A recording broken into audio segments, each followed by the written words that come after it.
Benedicite, soy el Padre Julio desde el Eremitorio Emaús de la Iglesia Antigua Diversidad Cristiana. Continuamos comentando la regla de San Nilo de Sora y la temática de la oración de Jesús. Estábamos en el capítulo 5, conversando sobre la lista de vicios que tomó sin lugar a dudas de Bagrio Póntico. Estamos en los dos últimos vicios, la vanagloria y la soberbia.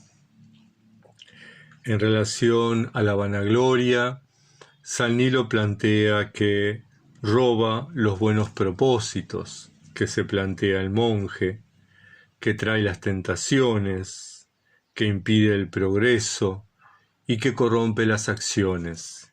En efecto, aquellas cosas que nosotros hacemos por vanagloria, no las hacemos orientadas a Dios, sino que las hacemos orientadas a nuestra propia vanidad.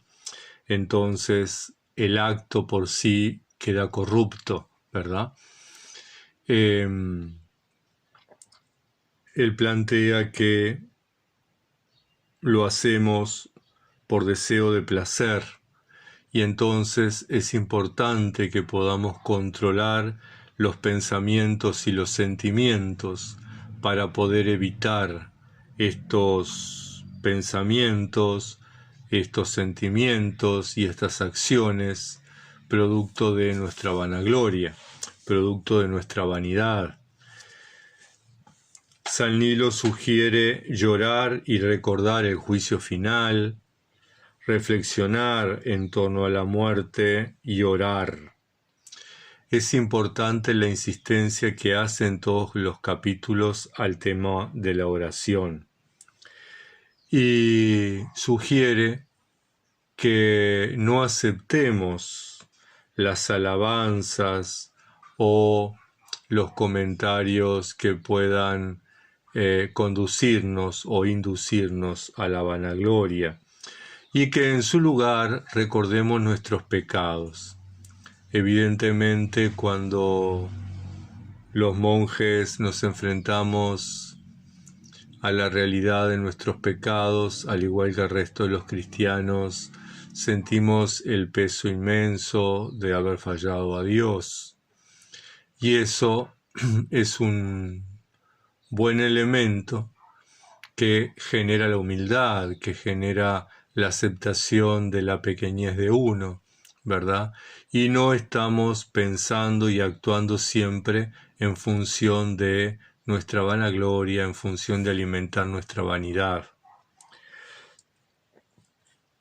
Cuando San Nilo se refiere a la soberbia, el otro de los vicios, se refiere a lo que los padres han llamado presunción o arrogancia, incluso vanagloria. Y sugiere, frente a la soberbia, considerarse inferior al resto de los hermanos, sentirse el peor de todos, sentirse en un estado de pecado y de perdición, separado de Dios, producto de las acciones pecaminosas, de las acciones de negarlo. Y que solo el monje puede ser salvado, solo puede ser rescatado por la misericordia de Dios, no por sus acciones, no por sus méritos, no por su oración. Sugiere también que elijamos los últimos lugares, que no busquemos los lugares de privilegio, los lugares de poder, los puestos de poder. Plantea que usemos el vestido más pobre que encontremos, que nuestro vestir sea sencillo, sea humilde, no sea ostentoso, no llame la atención. También sugiere optar por los trabajos más humildes, más sencillos, menos reconocidos. Un gesto importante para rescatar y para practicar es que nos inclinemos ante el hermano, cada vez que nos cruzamos con un hermano, con un monje, con un cristiano, que tengamos la capacidad de inclinarnos, de reverenciarlo, porque de alguna manera eso deja en evidencia que el otro es superior a mí, deja en evidencia que yo respeto al otro, y de alguna manera lo que hace es realzar nuestra humildad. Plantea que amemos el silencio, que no nos deleitemos en las discusiones. Las monjas, los monjes, tenemos que responder a lo que se nos pregunta, pero sin pelear, sin discutir, sin argumentar demasiado. Dice el Señor en el Evangelio, sea vuestro hablar sí o no. No busquemos fundamentar, no busquemos discutir, porque eso de alguna manera lo que hace es sacarnos de nuestro centro. Nuestro centro es estar en plena comunión con Dios, estar en intimidad con Él. Y en una situación de discusión con los hermanos, puede de alguna manera aflorar la soberbia, la vanagloria, el orgullo. Plantea que evitemos la insolencia y la ostentación en el vestir, en el actuar, en el vivir. Que evitemos la mundanidad.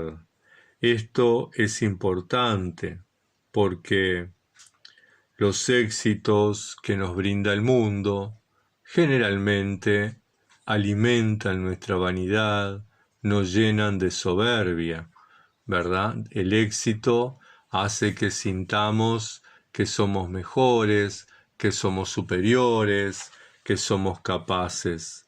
Y en realidad sabemos por nuestra propia experiencia de caídas y levantadas que no somos capaces, que no somos poderosos y que lo que logramos es por pura misericordia de Dios.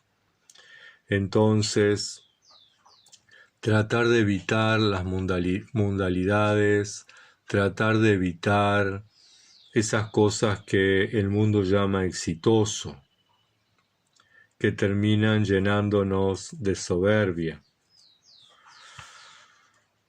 También plantea que si nos destacamos en algo, si somos, por ejemplo, buenos lectores en el oficio divino, buenos escritores, buenos cantantes, si desarrollamos bien algunas tareas y tenemos habilidades para determinadas manualidades, que eso se lo atribuyamos a Dios, no a nuestra capacidad.